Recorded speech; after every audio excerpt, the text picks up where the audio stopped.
you're welcome to sit in and join the seminar. Now, I don't personally know Chris Williamson very well. In fact, in the years I've known him, I've had precisely one cup of tea with him, and that comparatively recently. But I have appeared on many platforms with him and interviewed him on many of my shows. And I have watched as he literally did the road and the miles, the length and breadth of this country, proselytizing for Jeremy Corbyn's Labour Party. All the more surprising then that of all the members, all of them, of the outgoing Parliamentary Labour Party, the only one who will not be standing again as a Labour candidate is Chris Williamson. Jeremy Corbyn's friend and champion has been axed by Jeremy Corbyn's Labour Party. Now, some people say, well, Corbyn doesn't interfere in these kind of things. Well, I'm here to tell you that's not true. And I think you know what I mean. If you don't, Google it, West Bromwich East. And Chris Williamson has been forced, as I was when I was expelled from the Labour Party over the Iraq War in 2003. I either have to accept the slander of the Labour Party and disappear from politics, or I had to stand up and fight for my reputation, for my record, and I defeated Labour not once but twice. Now, Chris Williamson has had to do the same. Having been forced out of the Labour Party, he's standing as an independent, and he's on the line now. Chris Williamson, welcome. Thank you, George. Good evening. Good evening. Just tell the audience how you've ended up in this situation. Well, there was a smear campaign, a concerted smear campaign against me that's been running really since I was re-elected back in 2017. I did an article in The Guardian, or I should say an interview, with a reporter in The Guardian, and that appeared around a full page-length article about my interview, and I went through a range of different issues that I was concerned about and felt passionate about. And one of the issues I discussed with the reporter who interviewed me was the smear campaigns against Jeremy Corbyn. And I cited the attacks about him being an IRA sympathiser, his support for Venezuela, and the absurd slurs against him that he was in some way anti-Semitic. And I said that those attacks in particular were a dirty, low-down trick and bullshit, I think was the term that I used. And that put a sort of crosshairs on my back, I think. And from that moment forward, I was systematically smeared by, I think, the self-same individuals who've been going after Jeremy. But I think the main reason why I have been targeted is because I have been fighting for greater transparency, openness and democracy in the Labour Party, because my view is the Labour Party belongs to its grassroots members. It doesn't belong to the Parliamentary Labour Party or the bureaucrats who are located in the party's head office. They're the party's servants, not the party's master. And regrettably, they seem to have got the power relationship the wrong way round. And last year I started a democracy roadshow where I was going around to different constituencies where they invited me to talk about openness and democracy. And one of the things I wanted to see was open selections being reintroduced. I mean, we had, as you'll recall, George, mandatory selection in the Labour Party in the early 1980s, and I wanted to see that return. But I also wanted more democracy in how we make policy. I wanted to utilise the digital world that we now live in to give members more say over how we develop our policy programme going forward, with a view to then using that to get into government, and when we get there, to democratise our economy, to democratise our society. It was a kind of, if you like, a means to an end. And it was fed back to me that some of the malcontents in the Parliamentary Labour Party, sitting in the tea rooms in the House of Commons, were saying they wanted me out as payback for the Democracy Roadshow. Frankly, I regret to say that many of my erstwhile colleagues in the Parliamentary Labour Party have a real sense of entitlement and don't feel that they should be accountable in any way to ordinary grassroots members, if you like, the bedrock of our movement. And they've used a disgusting, despicable smear campaign to demonise me and to ultimately get me removed as a candidate. But of course, I'm not the only victim. There are hundreds, if not thousands, of people who have suffered similarly. And it's outrageous because it's Jeremy's Praetorian Guard, socialists in our movement, socialists in the Labour Party, who've been systematically targeted and continue to be targeted for suspension and expulsion by a tiny cohort who are in no way representative and are in no way democratic either. And let's remember that the National Executive Committee, the vast majority of whom are not elected. They're appointed by bureaucrats in the trade union movement, by bureaucrats in so-called socialist societies, and by the leaders of the Scottish and Welsh Labour Party, shadow cabinet. Some of the shadow cabinets are appointed similarly, and the Parliamentary Labour Party appoints a number of individuals too. So, you know, this was an entirely undemocratic decision, which was taken in the face of overwhelming opposition by grassroots members of our party. And that's why I think so many people are up in arms about it, George. Well, you adumbrate all the reasons why people were out to get you, and most people listening to this will understand it all too clearly, sadly, and saw it coming down the track from quite a distance. What is harder to understand is why Jeremy Corbyn did nothing to come to your aid. Well, unfortunately, Jeremy's in a minority in the Parliamentary Labour Party, it seems. He's in a minority on the National Executive Committee as well. I mean, Jeremy made it clear to me that he wanted to see me back in the party, standing as a candidate, but even Jeremy's wishes were not followed through by the National Executive, seemingly. And that's why I say this party machine is out of control. And, you know, we need a sort of root and branch reform of our party's structures if we're going to give this party back to the people to whom it belongs. In other words, the Labour Party grassroots membership. And that's why my campaign is going to be, in my opinion, so important, not just about getting me re-elected, which obviously I hope I can replicate your success, George, when you were forced into a similar situation. But it's so important, I think, to the future of the Labour Party, so important to the future of democracy. And I'm somebody who's very, very passionate on the local issue, very passionate about Derby. I mean, I was born in the city, I lived in the city, grew up in the city.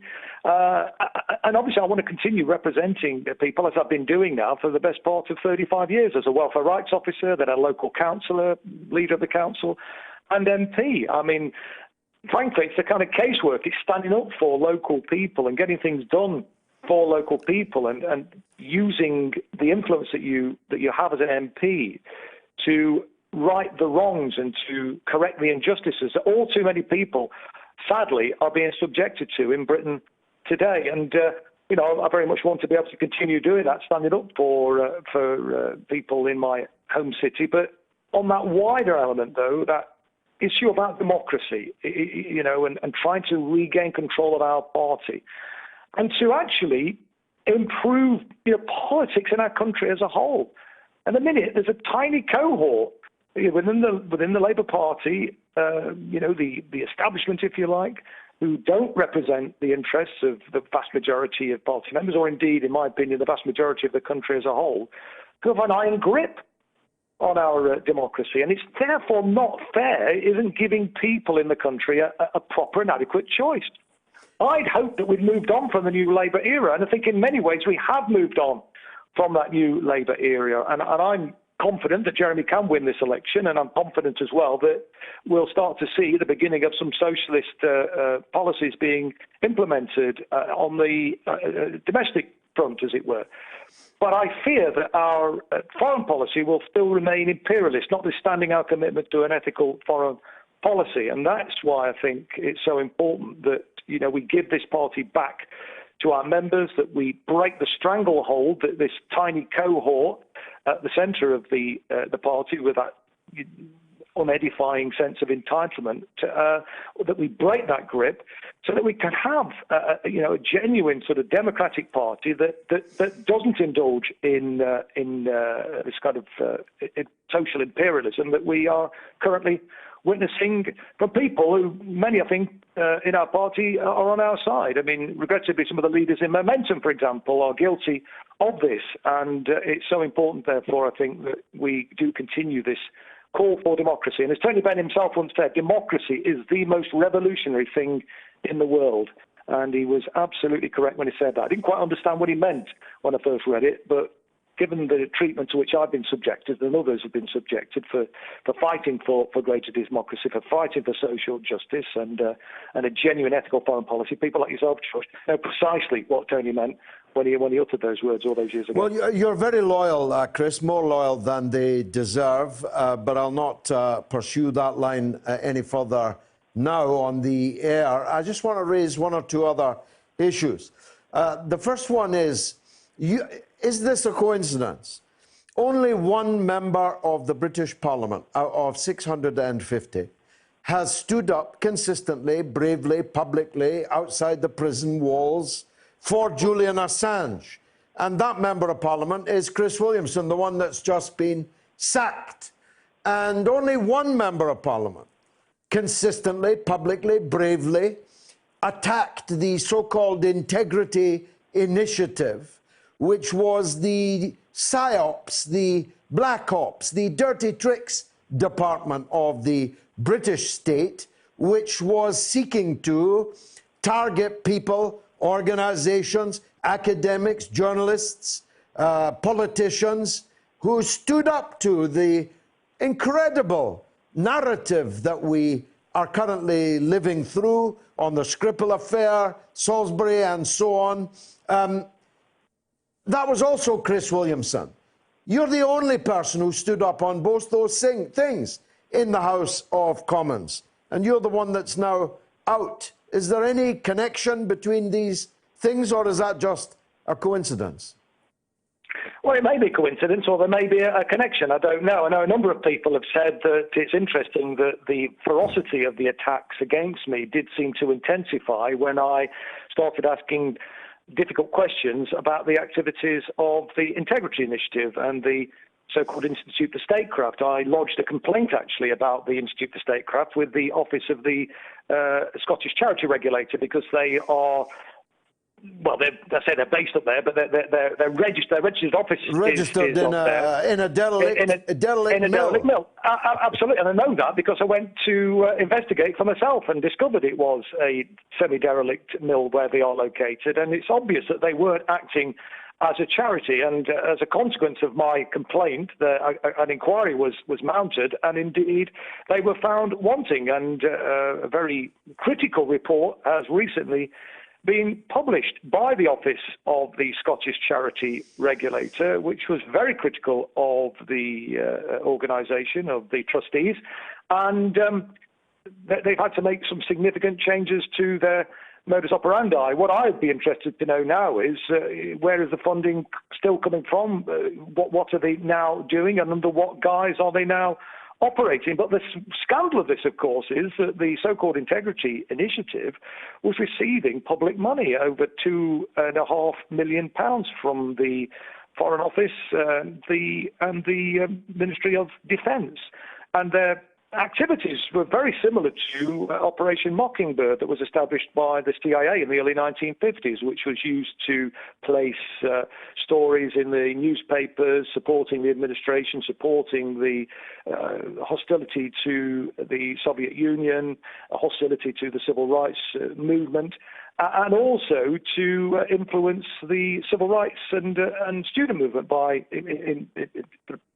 putting people inside those organisations. And then you look at what this organisation is doing, it's precisely the same thing, but actually on a grander scale, not just in Britain, but across the whole of Europe.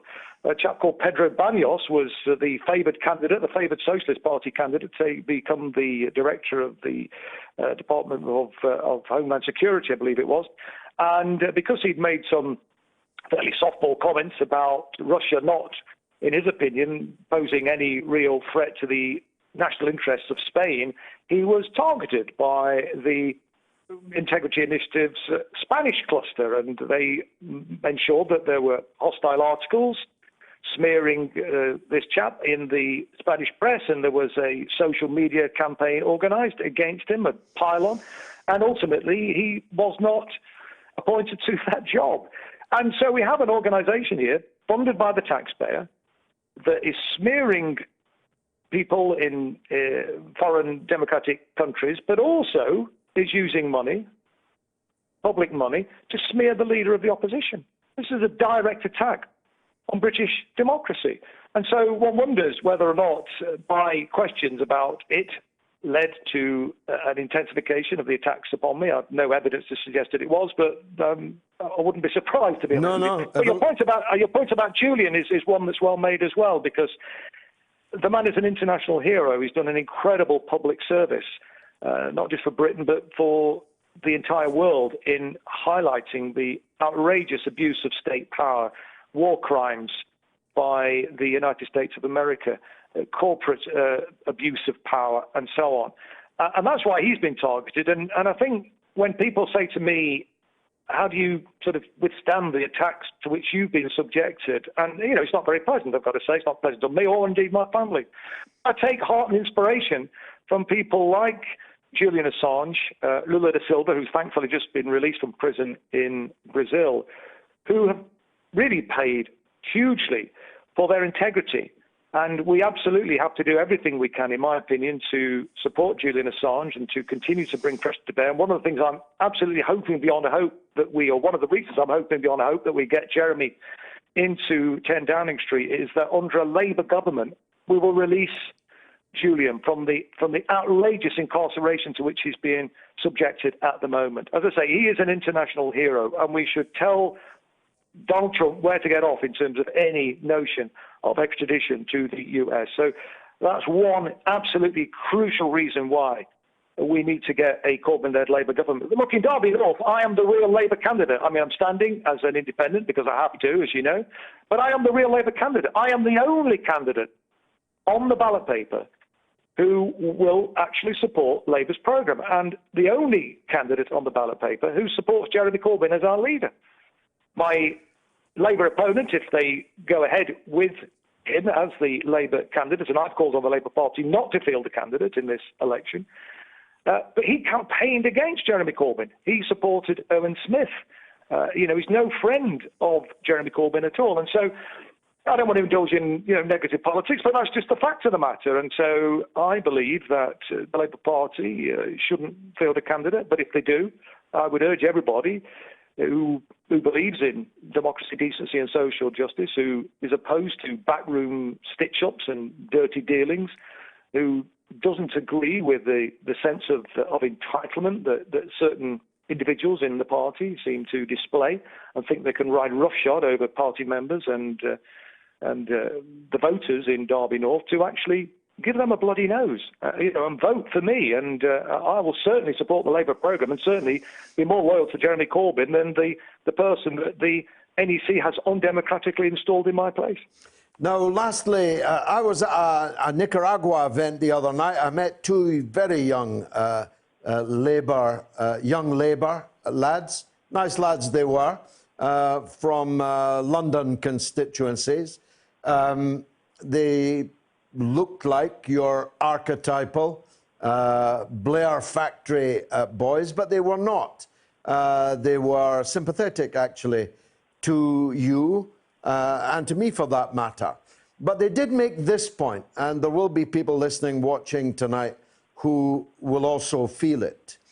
What do you say to the argument that by standing as an independent, you're splitting the vote and potentially allowing the Conservatives in? My answer to them was, well, you should have thought of that before you kicked Williamson out. If you think that he's so popular, he can split the vote sufficiently to lose the seat for Labour, you should have thought about that more carefully before you defenestrated him. But equally, and in my case more markedly, because I was expelled 18 years ago nearly and have beaten them twice. The idea that I owe the Labour Party anything is quite absurd, you know. In fact, the contrary is true. But what do you say to the general point that by people like you and me standing in elections against Labour candidates, whoever they are, however bad they are, we're splitting the vote and letting the Tories in?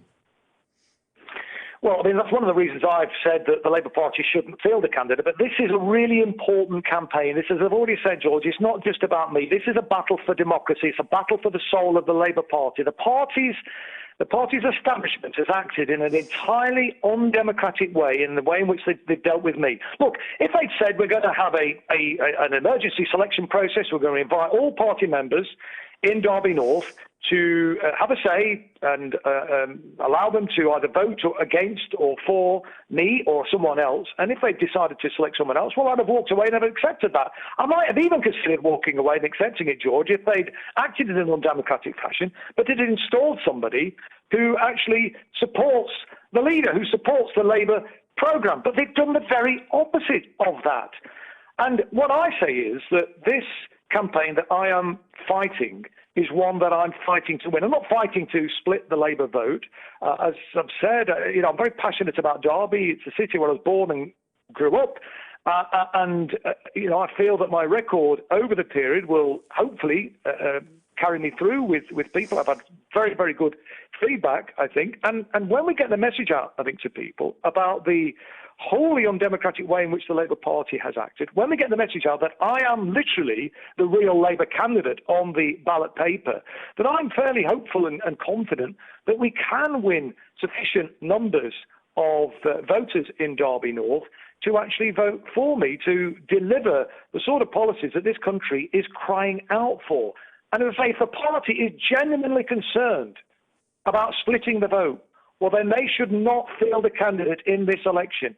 If it's in this election in Derby North, if it isn't won by me or the installed Labour candidate, well, the fault for that, if it's won by the Tories, the fault for that lies fairly and squarely at the door of those 20 members of the National Executive Committee who acted in a wholly undemocratic way. And let's also remember that 17 of those individuals who voted to prevent me being the candidate were not elected to that role by anybody.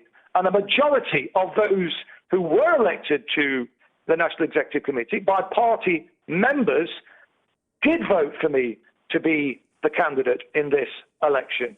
So I think the question shouldn't be put to me, it should be put to the Labour Party. And I fully intend to fight this campaign. I've had huge support already pledged to me, locally and from around the country. And I'm looking forward to running a very vigorous campaign that will, I think, be far better than anything the Labour Party were to put on locally. And that we will, I'm hopeful, convince sufficient people to enable me to continue the work on behalf of local people and to continue the work standing up for and fighting for justice for people like Julian Assange and exposing the outrageous attacks on our democracy by organisations like the Institute for Statecraft and the Integrity Initiative, and to also fight for a genuine ethical foreign policy and to tear down the edifice of the sort of imperialist policy agenda, which seems to be so embedded in the British sort of establishment. And if we want somebody to do that, they should vote for me. Chris Williamson, a very clear and clarion call for your kind, your side of Labour politics. Thanks, as always, for joining us on the mother of all talk shows. You're listening to Radio Sputnik.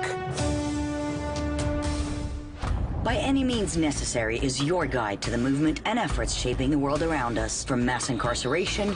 No longer am I interested in or concerned with prison reform. I am interested only in